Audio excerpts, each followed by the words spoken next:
Hey folks, Clay Novak here, author of the novel Keep Moving, Keep Shooting, and co-host of the Elsa Kurt Show. I am flying solo once again this week. Elsa is still visiting those grandbabies, and got some great topics for you tonight, and we'll get started right after this.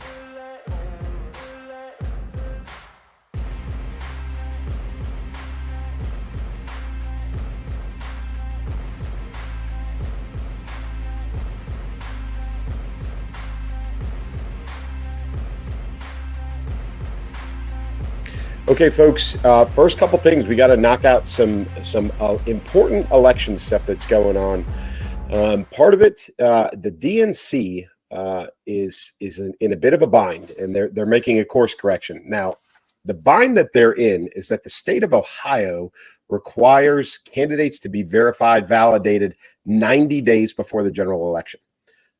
The problem is that the Democratic National Convention being held in Chicago this year, by the way, 1968, last time it was in Chicago, my hometown, my home area, didn't go so well. We're expecting a little bit of the same this year. The convention being held in Chicago is being held 75 days before the general election. So Ohio and its legislature has notified multiple times the Democratic National Committee that President Biden, as it stands right now, is if they wait until the convention to nominate him, he will not be on the Ohio ballot. Period. It doesn't matter. He will not be on the ballot. They've been warned. They've been warned in writing multiple times. So, yeah, they didn't plan well. They didn't look at a calendar. They didn't put key dates on a calendar. They didn't lay anything out before they planned the convention in Chicago. Now, this is like a multi-year operation. They've been planning this convention, probably for at least 2 or 3 years. I would imagine probably at least 3 years. Not only location, but timing, et cetera, et cetera. But they didn't put important dates on the calendar, and now they're kind of bound up. So Ohio's warned them.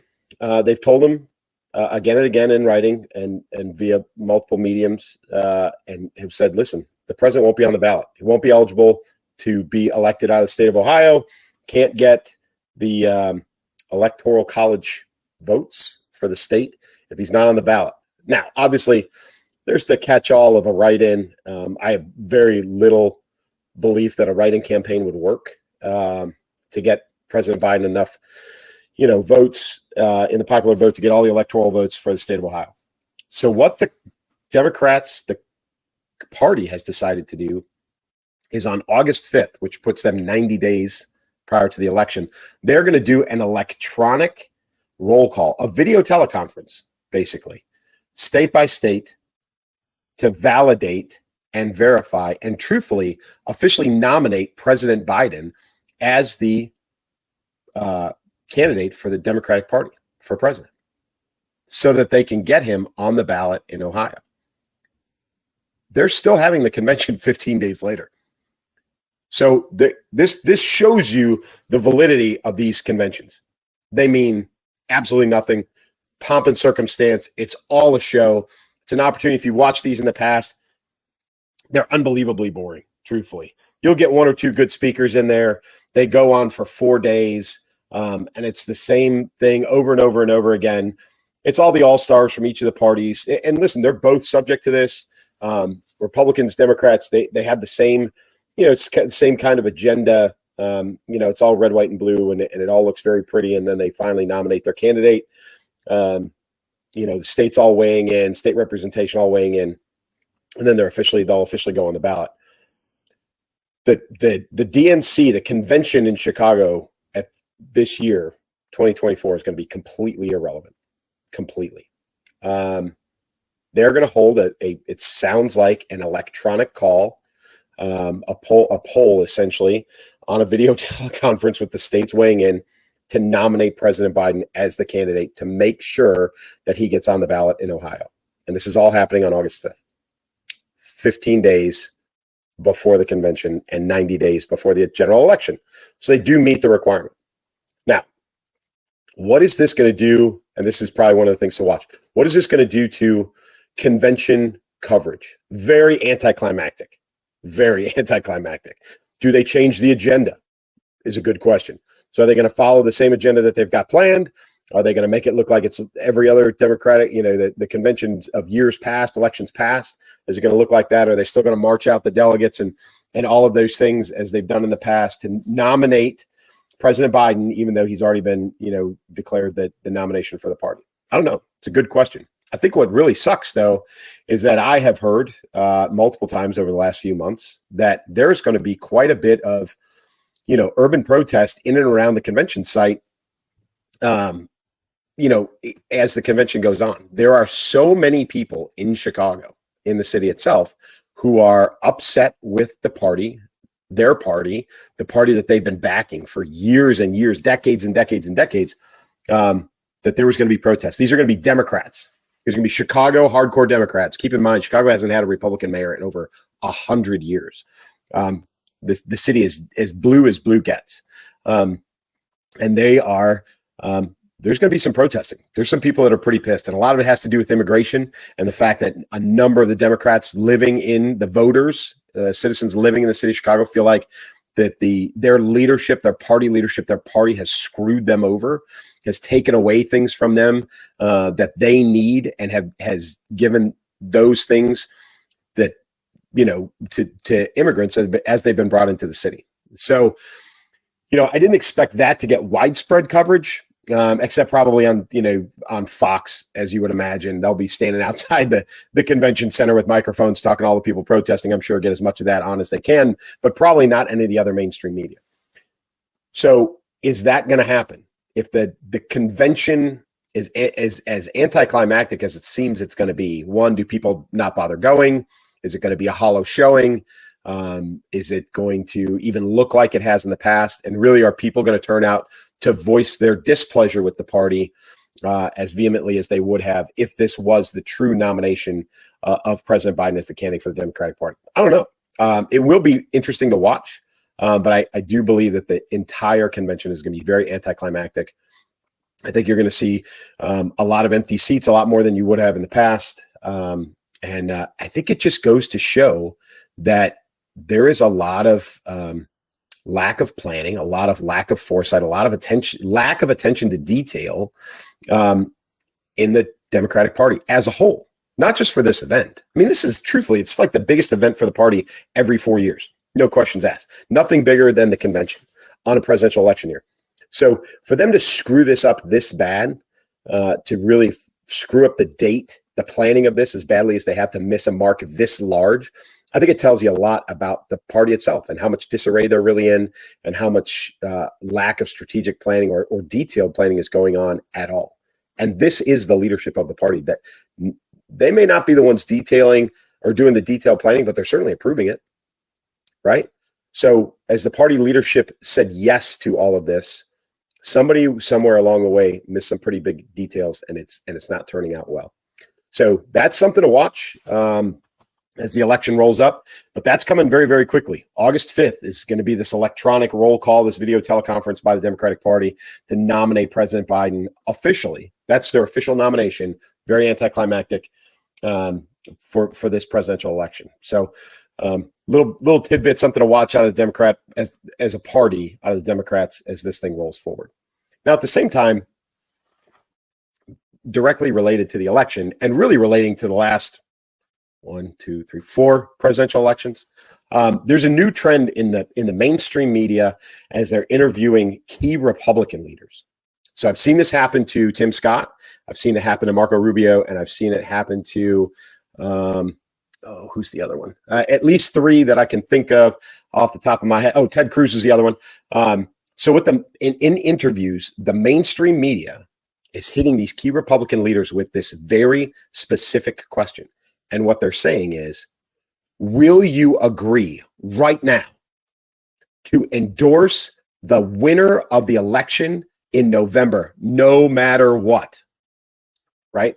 So the 2 keys to that are right now and no matter what. Now, thankfully, at least those 3 that I've seen interviewed, or pieces of their interviews, have been smart enough to say, no, I'm not. I'm not going to write off any possibility of voter fraud, election interference, illegal election procedures or processes by any given state, et cetera. So those three at least are smart enough to do that. Now, when they say no, it turns into a very, very different interview and a very different question. So then it turns into, election denial. It turns into accusations of, why not? Don't you believe in free and fair elections? Are you backing President Trump? Is this another, attempt by the Trump administration or potential administration or Trump election committee to deny, the election results before they even come out? Well, in reality, it's the same thing in reverse. It is the attempt by the mainstream media to get these key Republican leaders on video saying, I endorse the leader, the winner of the election, no matter what, no matter the circumstances. And then they hold it over their head, and then it's there for eternity. And then if there is any speculation of election interference or, illegal election procedures or voter fraud or anything else, they can throw these out there. They can throw these interviews out and say, hey, Ted Cruz, or hey, Marco Rubio, or hey, Tim Scott, or hey, whoever, you said back in May, remember it's May, you said back in May you would endorse or back or verify the election no matter who won.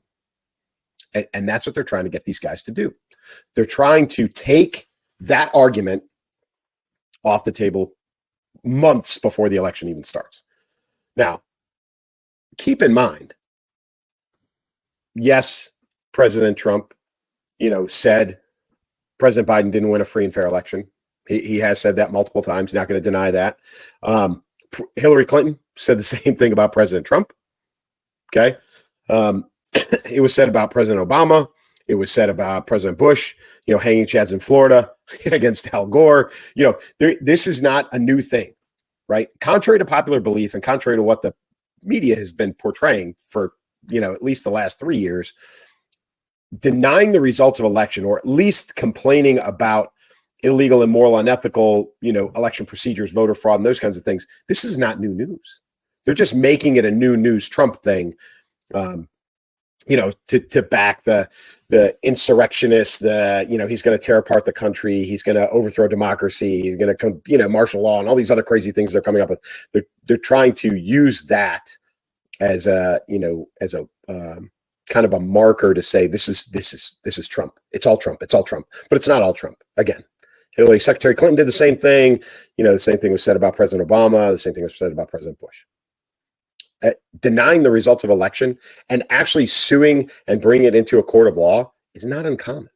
This happens almost every presidential election in some form or fashion. Okay. Al Gore sued over the results of Florida. Okay. It's not new news.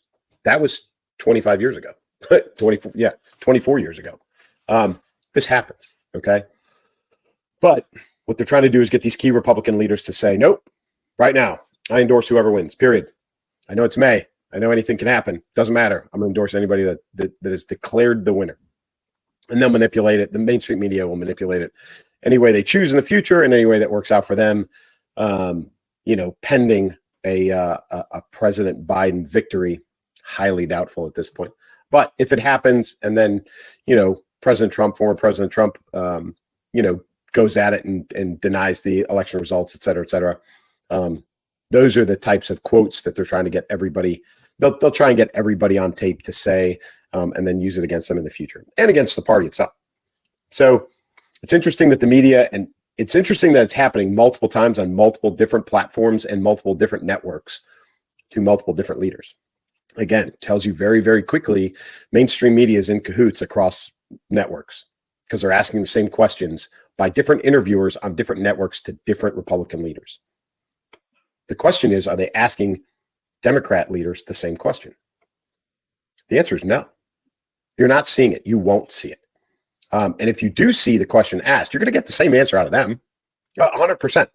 There is no way that any politician now, any leader in either one of the parties is going to say definitively in May, yes, I endorse whoever it is that gets selected as president, sight unseen, no questions asked.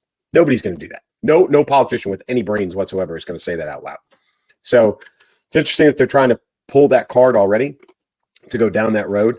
But I just, I don't see any of the current political leaders, any of them with any brains to commit to an answer like that would be stupid to do, detrimental in the long run, probably even detrimental in the short run. But they are trying. And again, it just shows that the media is in deep trying to manipulate this, provide themselves ammo for the future, as well as, influence the election, or at least influence the election by taking, because you'll see probably in the very near future, you will see those interviews and the answers by the Republican leadership used against them as it stands.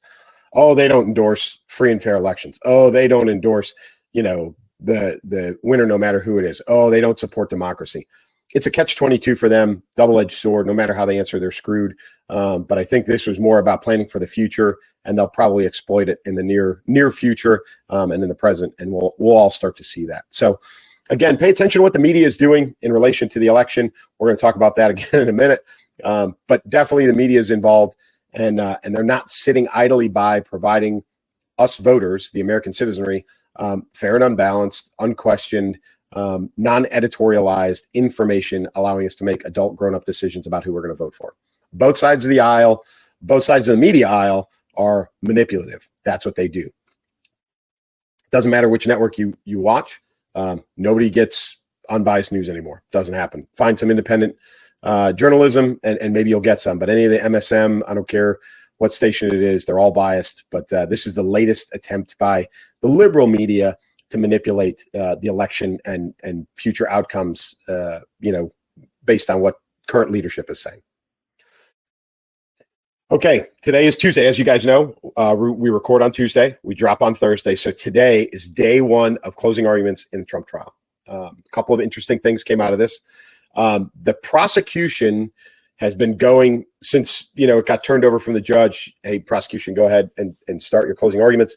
They've been going all day. The last report was at 4 p.m. this afternoon. They were still going. And I've watched a bunch of legal experts and their reaction in the courtroom to what is being said and the amount that is being said. And the prevailing theory on all of this is they are throwing so much garbage. One, they're rehashing everything that they went through in the trial. It has nothing to do with key points or solidifying their argument. It is literally throwing all the data back and all the information back at the jurors over again, which can be, interpreted as condescending. It can be repetitive. And the trends from the experts are it's actually doing more harm than good. The jury is going to feel manipulated. They're going to feel, like they're being talked to in a condescending fashion. It's going to get boring and it's going to get irritating. Not to mention it is not effective in, reinforcing their argument. So as they've been going on and on and on, they're really not helping themselves. So I don't know if prosecution's even going to, or defense is even going to get started today with their closing arguments. My guess is probably not. I would imagine based on time of day that the prosecution will probably rest or finish their closing arguments today. They will probably go to a recess and then potentially go on Thursday for the defense's closing arguments and then go into deliberation after that. So we'll see what happens. But inside the courtroom, it's not boding well for the prosecution. We all kind of knew this. Elsa and I have been talking about it for weeks. The goal is not necessarily to win. It is to keep President Trump off the campaign trail, to keep him off of social media as much as possible, and to minimize his impact as the election draws near. And, have they been effective? Not really, because, again, he's been given a masterclass on opportunistic campaigning in and around the New York City, New Jersey area. He's done a couple of bang-up, drop-bys, some bodegas and firehouses and some other things. He's also had some rallies, New Jersey, the Bronx, just late last week, which turned out to be awesome, huge, much bigger, right in AOC's district, much bigger than anybody anticipated. So he really has continued to opportunistically campaign and do a great job of it. So this, other than eating time, general consensus on the Trump trial is it's not going well, and it's not going to, there's going to be no fruit that comes out of this that turns into any kind of conviction on President Trump. So wasted effort, probably, but maybe not. Now, another key indicator that it's not going well is that for the first time, now keep in mind, the White House has said over and over again, they have no part in this trial. None. No part in it. This is all about New York City. New York City decided to do this. It's not about the administration. It's not about the president. However, today, the campaign for President Biden decided to hold a campaign event. I'm not even going to call it a rally, an event right outside the courthouse in Manhattan. Right outside the courthouse in Manhattan where President Trump is being tried. They held a campaign event.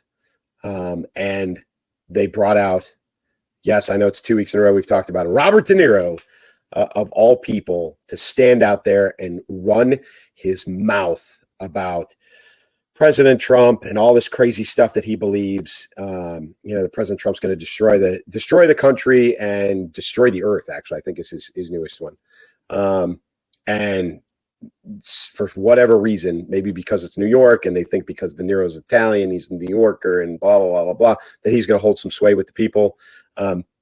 What he walked into was a buzzsaw, because outside of the Manhattan courtroom is not a bunch of Biden supporters. It's not, or a bunch of anti-Trump people. It's a bunch of Trump supporters. And they got out there and he got behind the microphone and he got railed by everybody standing out there. To the point where he got pulled off as he left the podium. He got into a verbal exchange with a number of Trump supporters, screaming expletives at them. Not professional at all. Probably not what the campaign for President Biden wanted. Some F-bombs being thrown out there, and he just looked as much or more like a fool as he has for the last 3 years. People started criticizing his movies, started criticizing his acting career, told him he's a has-been, he's washed up, he needs to go away, he needs to shut up. And his response was a bunch of expletives, which he uses in his mafia movies, the characters that he plays all the time. I won't repeat them, but they all start with F.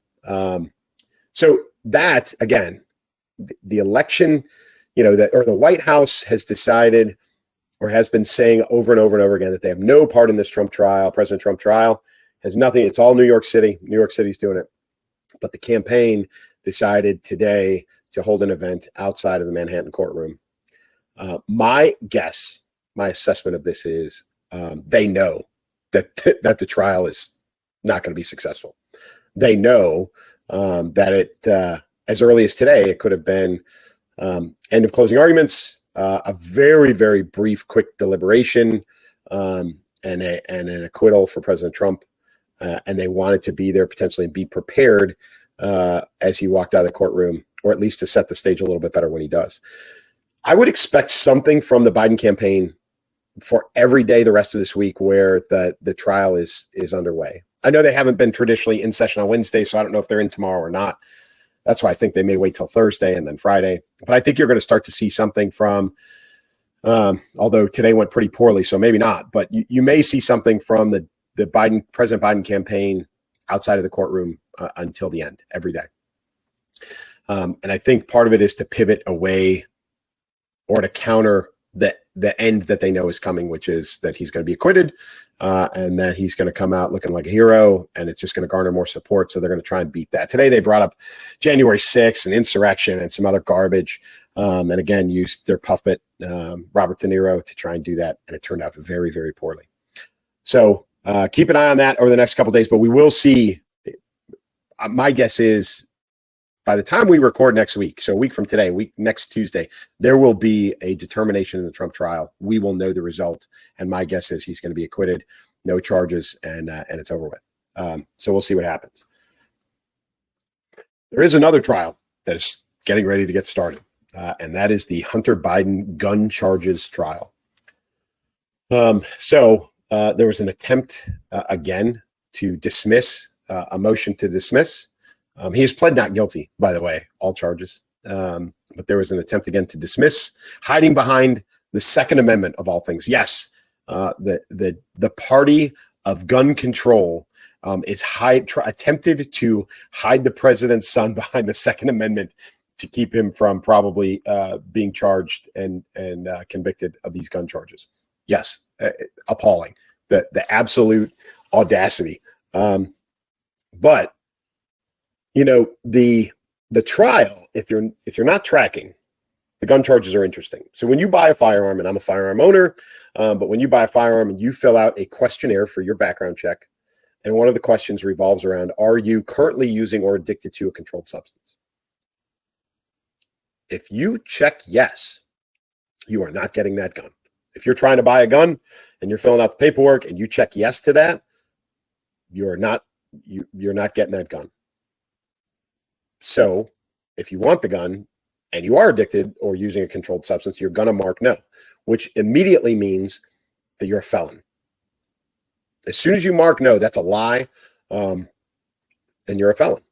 You have purchased that gun illegally by lying on the background paperwork that you submit, that you personally fill out and you submit, which is exactly what Hunter Biden did.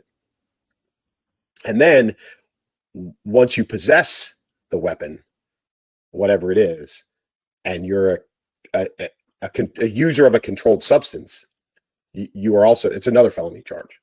So he's got 4 charges, I think, all related to the purchase of this revolver that he bought, and there was an attempt to, or he pled not guilty, and there was an attempt to, or a request to dismiss all charges based on his Second Amendment rights to protect himself and own a firearm.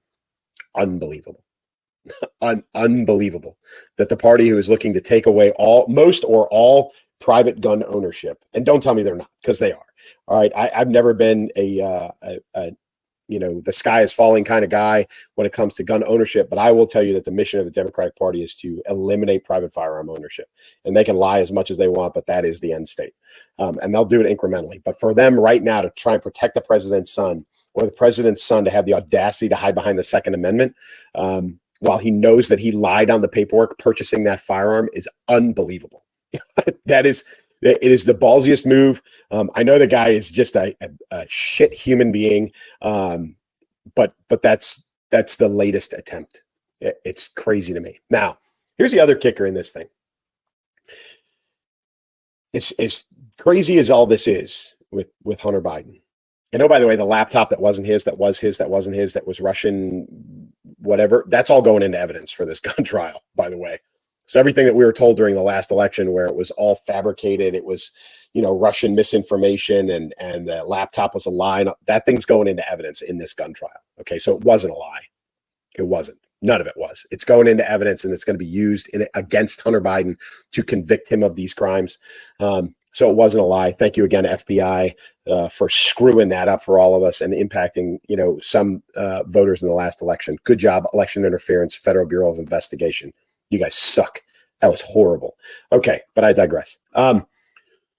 So at the time of Hunter Biden owning this gun, and when he disposed of it, by the way, he disposed of this gun by throwing it in a dumpster. He was having an affair, sleeping with, having an adult relationship with his dead brother's widow. Okay? The Biden family is like a soap opera, like an episode of Jerry Springer. So he was sleeping with his dead brother's widow. She potentially witnessed him, or did witness him, dispose of this revolver by throwing it in a dumpster. So she can attest to the fact that he owned it and possessed it as a felony narcotics addict and user. And she, just before this trial is getting ready to start, miraculously got a visit from the president. Now, he did go to visit her in and around Memorial Day. I'm going to say, one, no matter what the lies have been, no matter what the president believes in his senile, very degraded mental capacity, his son did not die in combat or as a result of combat. He did not. Okay. Was he a uniformed officer in the National Guard? Yes, he was. Did he die while he was still in service? Yes, he did, at least as far as I remember. Is he in the category of those to be remembered on Memorial Day as killed in combat defending our nation? No, he is not. It's not derogatory. It's just fact. Okay. But the president went and saw his former daughter-in-law on Memorial Day, in and around Memorial Day weekend. Could very easily be a former father-in-law visit related to Memorial Day, related to the fact that his son was a uniformed service member and that his son has passed away. Could be. I would be very, very interested in the amount of times and frequency and when President Biden has visited his former daughter-in-law. The proximity to the beginning of this trial makes this entire thing suspect. Presidential influence on the election, presidential influence on her testimony, whether it was a plea or a threat. My guess is behind closed doors, the president looked her in the eye and told her to lie. I know that's a big accusation, but that's my assumption. Something nefarious happened behind closed doors. I don't think it was, a loving visit. I don't believe that it was based purely on his son, the former Army officer. I believe it has everything to do with the Hunter Biden case that is about to start. The timing is too close. It is not a coincidence. I don't generally believe in coincidences, so this isn't one of them. I believe that the president is interfering with this with this court case of his son. I think he has since the beginning. Again, the laptop is almost proof positive. The president and probably even back further, President Obama has interfered with this. His influence in the FBI, both of their influences in the FBI, even while President Trump was president, is well known. It's not a new thing. And that's why the Hunter Biden laptop was noted as, Russian misinformation, disinformation from the get-go, which now we know is real. We know that it's being entered into evidence. So, it's not a stretch to believe that the president went and saw his former daughter-in-law, who is a key witness in the upcoming trial of his son, and to tell her to interfere with her testimony in some form or fashion. I highly, highly doubt it was reassuring. Just tell the truth. Just tell the truth. I also find it impossible to believe that the trial didn't come up at all in conversation. There's no way you got the two of them in a room a week or so before the trial or 2 weeks before the trial is supposed to start, and it doesn't come up in conversation. I'll never believe that. In which case, opportunity by the president to influence what she was going to say, her testimony, etc. Which again is interfering with a criminal court trial. President or not, doesn't matter.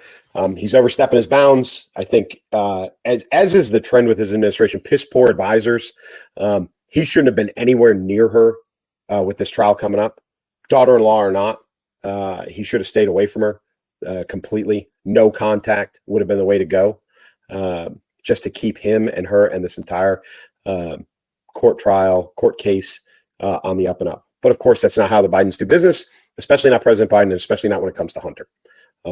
Everything about the two of them working together is criminal, crooked. You can talk about China, you can talk about the Ukraine, you can talk about all kinds of things. Nothing those two do in cahoots is on the up and up. It's the big guy, and he's still influencing everything that has to do with Hunter. So I think it's entirely possible that you're going to see her get on the stand and have a completely different story than what has been anticipated. I think there will be a lot of, potential perjury by her as she gets on the stand, or at least a watered down version of the truth.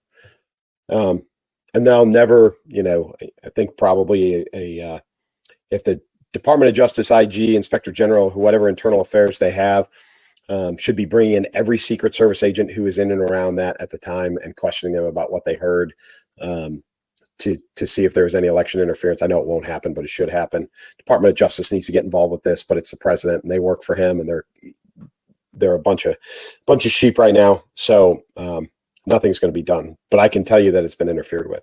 That's my gut feeling. I don't see any two ways about it.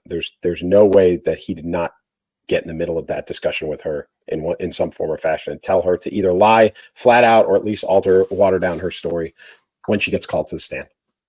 It's going to happen. So we'll see how it plays out. But those are the Trump trial, President Trump trial, which is not going well for the Democrats, and the Hunter Biden trial, which is trying to be influenced already by the Democrats before it gets started, are kind of the two bigs on the legal, on the legal docket as things are going right now. There's a couple of other things going on. I think probably the one that shocked me the most, although I've heard rumblings of it over the last couple of years, but the state of Oregon has a geographic and political divide that you can't deny. So Western Oregon, which includes Portland, is on the west side of the Cascade Mountains. They are it's common knowledge. I mean, super, super liberal. We've talked about some of their public policy, here on the show, and how ridiculous it really is. On the east side of the Cascade Mountains in Eastern Oregon is a very, very different population. Agricultural, very conservative, do not share views with the western side of the mountains. And that side of the state is really, really getting sick of being overrun and having their values thrown out the window by the western side of the state. And it's because of the population difference. While you've got a lot of space on the east side of the mountains in that conservative red zone, and a lot less space on the west side of the mountains where Portland and a lot of the liberalism is going on, the density of the population is in Portland. So when there is voting on specific topics and issues, the west side of the mountains win. And the people on the east side of the mountains are getting sick of it. And there is a movement, a legitimate movement, gaining momentum to redraw the state lines. That west or eastern part of Oregon wants to become part of Idaho. It more matches their values, than the rest of their own state. They actually, this is a secession of sorts, right? Redraw the lines, draw it at the mountains, however they want to draw it, but they want to break away from what they see as a completely different culture and a completely different set of values, geographically very, very different. So their opinions can be of value, and they can live in a place where they feel comfortable that their values and their culture is being honored. So, this is not uncommon. I mean, I can tell you, I grew up in Illinois. There's 3 very blue population centers in Illinois: Chicago, Springfield, where the capital is, and the outskirts of St. Louis. Here in Pennsylvania, where I live now, same thing. You have 3 very liberal blue population centers: Philadelphia, Harrisburg, where the capital is, and Pittsburgh. In both of those states, and you could say this about a lot of states, right? New York, right? New York City is very blue. The rest of New York is not.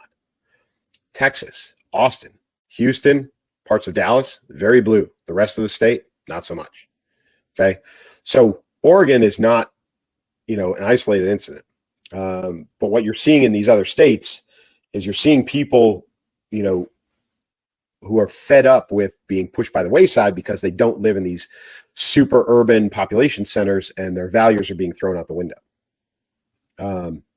So what you're seeing now, it's happening in California too, right? There's a difference north and south. Northern California is a lot more conservative than Southern California. Well, I think everywhere is pretty much more conservative than Southern California. But you've got a governor who doesn't pay attention to Northern California. In California, Governor Newsom, he worries about LA, San Francisco, San Diego, doesn't care about anything else because that's where the votes are. Illinois is the same way. Pennsylvania is the same way. New York's the same way. Texas worries about its major population centers. Georgia's the same way. Atlanta, same thing, right? So in those states, what you're seeing is people migrating. Texas being a little bit of an oddity because you got a lot of people migrating into Texas.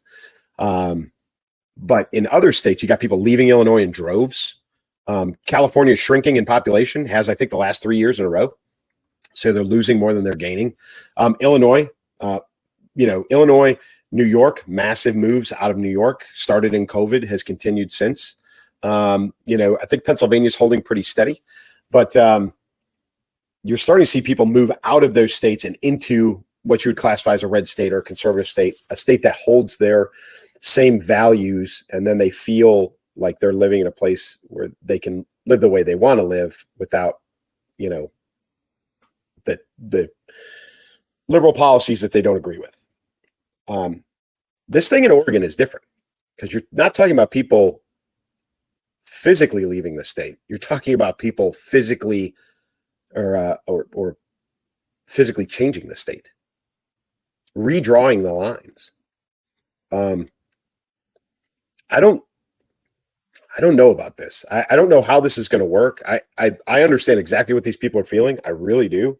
Um, I will be very interested to see how far this goes, what kind of momentum it gains, if any at all, and what happens. Because I think if there's any success in this, which I don't anticipate, but if there's any success in this at all, I think you're going to start to see things change in other places. I think you're going to start to see movements to break and redraw lines, and there's a lot of danger in that in our system, the way our elections are held, our national elections are held, electoral college, some other things. There's a lot of danger in this because it's based on, a lot of our systems are based on the status quo, and when you upset the status quo, things, they don't necessarily go the way that you anticipate. So I don't know how it's going to go. I don't anticipate that it will gain any momentum and that there'll be any success and that any state lines will be redrawn. But I think it's a great indicator of how tired people are getting, conservative, rural, agricultural, salt of the earth, flyover state kind of people,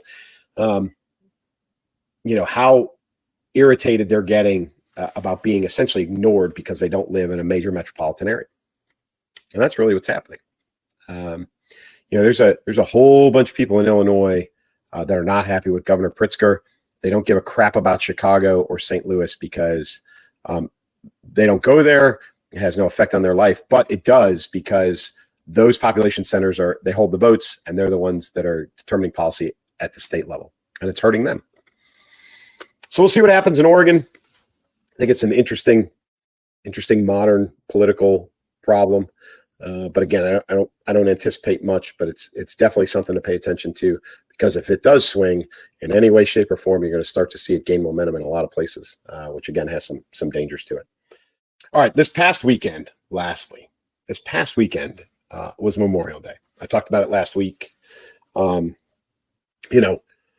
Listen, some people want it to be somber, some want it to be a barbecue. So it's great. Whatever you want to do with it, especially if you've got a fallen veteran that's close to you and you want to celebrate that person, you do you. I have no problem with it. I know there's a lot of veterans out there, including Admiral Kirby from the White House, talking about how somber things are supposed to be. Whatever. You do you. And I think a lot of people did. However, I will tell you that there was a problem in New Jersey this past weekend. Both in Ocean City and in Wildwood. Now, for those of you not from this area, there's a couple of things about the shore, as they call it, the Jersey Shore. You guys have all seen the idiots from MTV that have been on MTV living this stupid lifestyle for, 25 years. But you get a lot of kids from New Jersey, from Eastern PA, from New York, from even Maryland, that go, and Delaware, that go to the shore on long weekends, and specifically places like Ocean City and Wildwood. The problem is there are a lot of parents who are from the area and did the same thing when they were in high school. There are things here that are interesting, very traditional around here to have kids called Senior Week. So after the seniors graduate, the week after they graduate, groups of them will go for a week to lake houses, and they'll go to the shore, and they'll go, on these little mini vacations. It's kind of their last hurrah right after they graduate high school. But one of those local traditions is to go to the shore Memorial Day or for long weekends. And parents are okay with it. When I say parents are okay with it, I'm talking about sending 16, 17-year-olds to the shore with no parents. Booking hotel rooms for them online, even going so far as sending an older sibling or going down themselves and checking kids into hotels because they're not 18, handing them the keys and then turning around and driving home. That is not uncommon.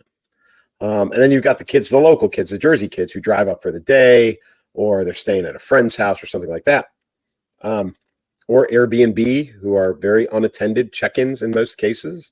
But you've got kids who are wandering around these shore towns and turning them into a party.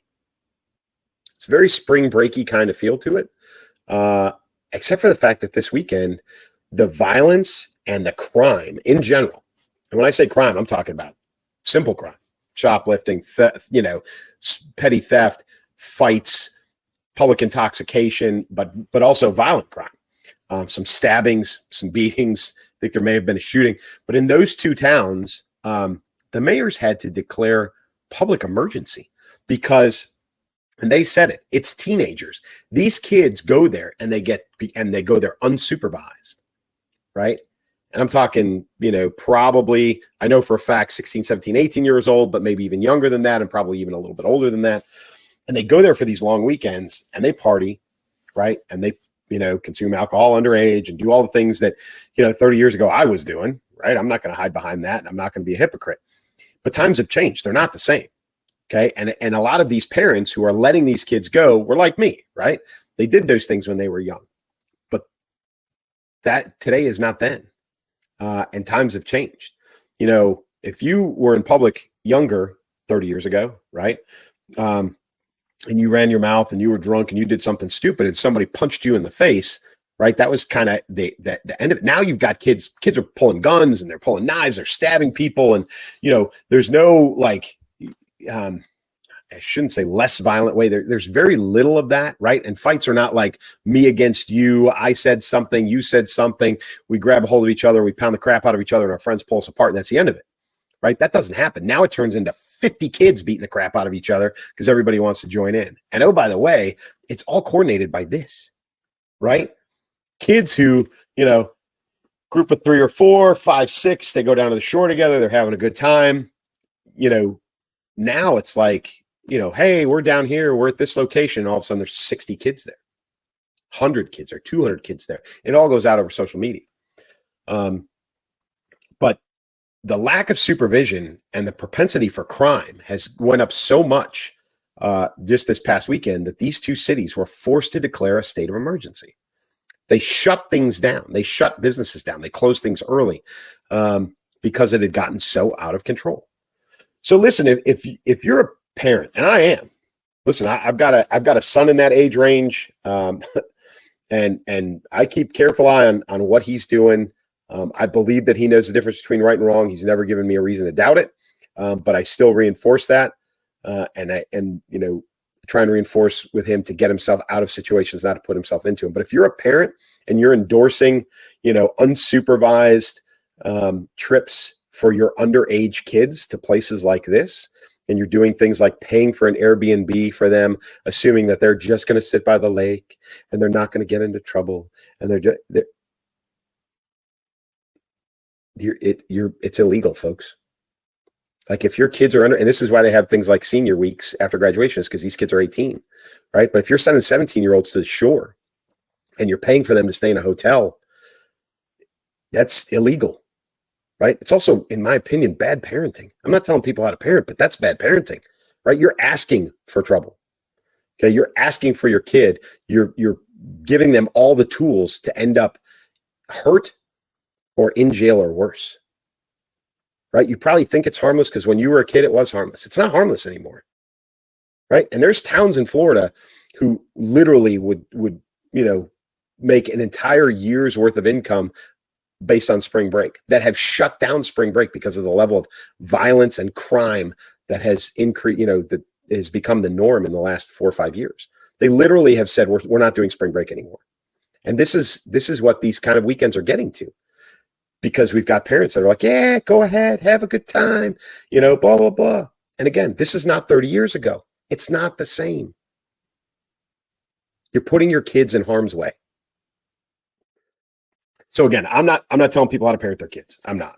You're a parent. You have a responsibility to your children, and you do what you can, and you do what you think is best. But I'm telling you from what I've seen and what I know, being around kids of that age, if you're giving them those tools and you're sending them to places like that, especially underage, and you're sending them unsupervised and just assuming that they're doing the right thing, you are setting them up for failure. And I hope to God that it doesn't come knocking on your doorstep in the middle of the night with blue and red flashing lights. I really don't. But we as parents and we as the adults in society need to let these kids know that this is not acceptable, and we shouldn't tolerate it. It just shouldn't be the norm. And I know it is. I've seen it personally. Unfortunately, it's I've seen it in my personal life and kind of in my daily my daily things with interactions with kids is I know that these kids are doing exactly that. They're going down there unsupervised. I know that their parents are endorsing it. Their parents are paying for it. And the kids who don't get to go get ostracized because it's become that much of the norm. I applaud those parents for getting their kids ostracized by not letting them go and be put in these situations and participate in this stuff. Good for you.